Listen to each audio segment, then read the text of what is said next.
अस्सलाम वालेकुम दोस्तों।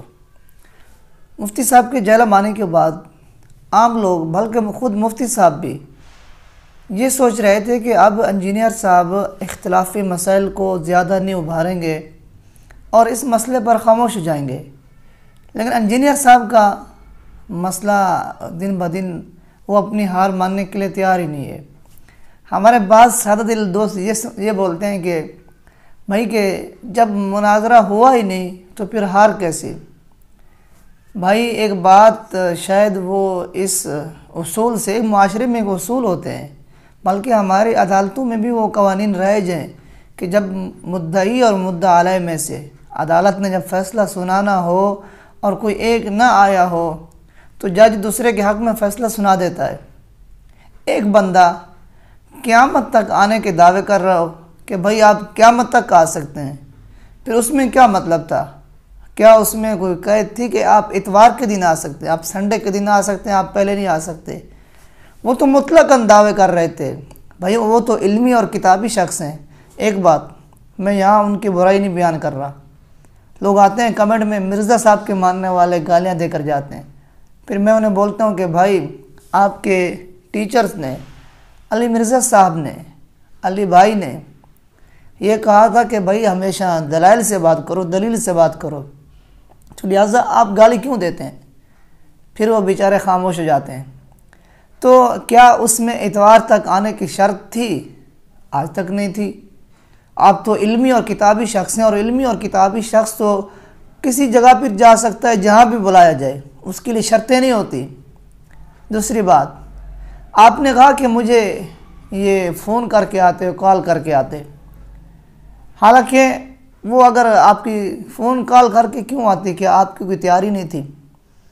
जब आपने क़यामत तक टाइम दे दिया और उसके अंदर आपने मुतलकन वक्त दिया कि भाई क़यामत तक जब चाहो तुम आ सकते हो, या तो आप वाज़े कर देते हो कि भाई जब आओ मुझसे मुलाकात करने के लिए फ़ोन करके आओ, टाइम लेके आओ। आपने तो मुतलकन क़यामत पे छोड़ दिया था कि आप क़यामत तक किसी दिन भी आ सकते हैं। खैर ये मेरे एतराज़ात थे। अगर आप अली भाई के, इंजीनियर अली मिर्ज़ा के फॉलोअर्स हैं, तो आप एक अदब के पैरे में, एक जो एक मज़हब लोगों का होता है, आप तहज़ीब के तरीके में रहकर आप उसका जवाब दे सकते हैं। खुशी की बात यह है कि मुफ्ती तारिक मसूद साहब ने अपना एक बयान रिकॉर्ड कराया और उन्होंने भी बड़े दलाइल दिए। उसमें आपको सुनकर खुशी होगी कि उन्होंने इस हालिया वाक़े के बारे में क्या क्या कहा।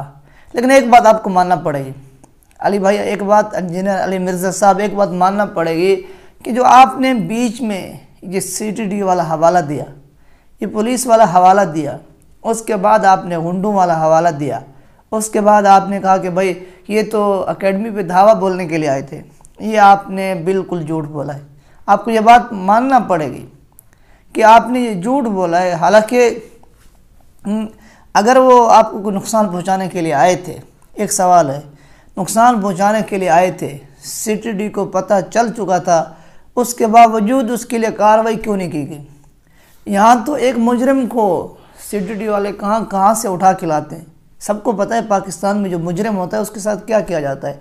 अगर वो मुजरिम थे, वो थोड़ी कोई किसी जहाज़ में उड़ रहे थे, बाई रोड चल रहे थे, किसी हवाई सफ़र में तो नहीं थे जेहलम से उधर उधर, तो जेहलम की हदूद से निकलते हुए CTD को पता क्यों नहीं था वो कहाँ जा रहे हैं? उसके बाद जब वो कराची चले गए, अगर वो वाकई दहशतगर्द थे तो आपका हक़ बनता था आप उन पर केस कराते। खैर आपने नहीं कराया, आपने अपनी आवाम में बैठ कर ये जवाबात दिए कि भाई ऐसे होता है, ऐसे होता है, ऐसे नहीं होता। इस पर जो आज की मेन वीडियो में बनाना चाहता हूँ वो ये कि मुफ्ती साहब ने भी इंजीनियर अली मिर्ज़ा साहब के तमाम इश्कालात को एक बार फिर सख्ती से रद्द किया और उनका जवाब दिया। आप ये जवाब सुने, और मुफ्ती साहब का एक पूरा बयान आया है, क्योंकि पूरा मेरे लिए यहाँ अपलोड करना मुमकिन नहीं है, मैं यहाँ अपलोड नहीं कर सकता, लेकिन आप उस बयान की झलकियाँ, सुर्खियाँ समझ लें, ये मुलाज़ा फरमाएं आप। इंशाल्लाह अगर आपने अपनी राय दी कमेंट में तो ज़रूर मैं इंशाल्लाह वो वीडियोज़ के हिस्से भी आपके सामने पेश करूँगा तबसरे के साथ। लेकिन फ़िलहाल सुनिए, अली मिर्ज़ा साहब को भी सुनिए और इन्जॉय कीजिए। अब अगर मैं कुछ बोलूँगा तो फिर वहीं गालियाँ आएंगी। आप खुद सुनिए मुफ्ती साहब की बातें और अपनी राय ज़रूर दीजिए। मिलते हैं नेक्स्ट वीडियो के साथ, तब तक इजाज़त दीजिए। अल्लाह हाफ़िज़। और आखिरी गुजारिश, चैनल सब्सक्राइब नहीं किया, चैनल को सब्सक्राइब कर दीजिए और साथ लगे बेल के बटन को भी दबा दीजिए। अल्लाह हाफिज। दौल ऐसी की तैसी आ गया तो पुलिस भी पकड़ ले। आप अपने शहर में हो के जनाब डर रहे हो और एक आदमी कराची से चल के आया नहीं डर रहा। वो होना तो ये चाहिए कि तुम आओ कराची, सुबह शाम चैलेंज करते हो तुम। हम अहले बैत को पहले मानते हैं लेकिन उसके बाद बाकी सहाबा को भी मानते हैं। अल्लाह हमारी निस्बत उलमाए हक की तरफ है। उसूल तो यह था कि हजरत मुआविया रजी अल्लाह ताला अन्हु के मसले पर बात होती और किसी पर बात नहीं होती। हमारी नजर में अल मुहन्नस से ज्यादा अहम क्या है? हजरत मुआविया रजी अल्लाह ताला अन्हु है। भाई मैंने 48 घंटे का आपको टाइम दिया था, 48 आवर्स में इतना सा क्लिप रिकॉर्ड करवा देते। तुम कौन से इस्लाम की बात कर रहे हो? सदियों से वो घास खा रहे थे वो सारे लोग बैठ के। तो जो आपको आपके असलाफ से हटा रहा है और ये कह के कि मैं बाबों को नहीं मानता, इसका मतलब वो नया बाबा बनके नए बाबीपन की बुनियाद रख रहा है। वो कह रहा है सारे बाबों से हटा के सबको किसका मुरीद बनाओ, सब मुझे बाबा समझे, बाकी सारी कौम बाबा लेस हो जाए। वो तो बाबों की दो किस्में, एक गुमराह बाबे और एक हकपरस बाबे। तो फिर आप इतवार के दिन ये क्यों कह रहे हो कि पुलिस ने मना किया? पुलिस अगर मना करेगी तो उस वक्त भी करेगी और कहेगी बाद में नहीं बताना। पुलिस ने कहा कि 48 घंटे के बाद कह देना कि पुलिस ने मनाई। तो ये कौन सी पुलिस है भाई? इससे पहले मुझे पता ही नहीं था कि अल मुहन्नद में लिखा क्या है, और वाकई नहीं पता था मुझे, क्योंकि हमारे बुनियादी अकायद तो अल-अक़ीदा तहाविया में है। तो ये कोई ऐब की बात नहीं है, क्योंकि हमारे मदारिस में पढ़ाई नहीं जाती। इसको तो आपने बहुत उछाला है। फिर हमने जब पढ़ा तो हमने कहा यार ये तो बिल्कुल 2 और 2 4 की तरह कुरान और सुन्नत के मुताबिक है। तो इजमाई उम्मत से साबित है ये अकीदे। तो